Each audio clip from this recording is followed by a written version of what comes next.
L'assaillant, âgé de 45 ans, est né à Fort-de-France, travaillait à la direction du renseignement de la préfecture de police en tant qu'informaticien au service technique de la DRPP et souffrait de surdité.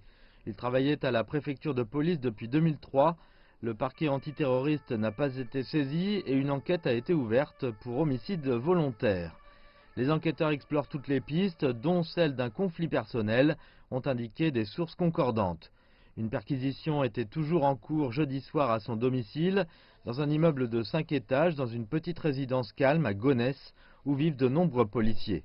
Nos personnels sont à la fois mobilisés immédiatement sous l'autorité du procureur pour mener l'enquête dans les meilleures conditions et pour que toute la vérité soit faite. Et en même temps, l'ensemble de nos personnels sont marqués, blessés au cœur par ce qui s'est passé ici, au sein même des locaux de la préfecture de police.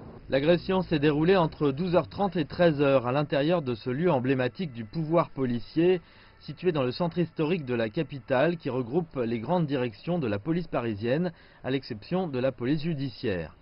Muni d'un couteau de cuisine, cet homme a d'abord mortellement blessé 2 policiers et un agent administratif de la DRPP dans 2 bureaux au premier étage du bâtiment. Il s'en est ensuite pris dans un escalier à 2 femmes, l'une policière à la direction de la sécurité, proximité et l'agglomération parisienne, l'autre employée à la direction des ressources humaines. La première a été mortellement blessée. Il est ensuite passé par la cour du bâtiment. Là, un policier de la direction de l'ordre public et de la circulation lui a intimé l'ordre de lâcher son couteau. Il finira par faire usage de son arme de service, le blessant mortellement.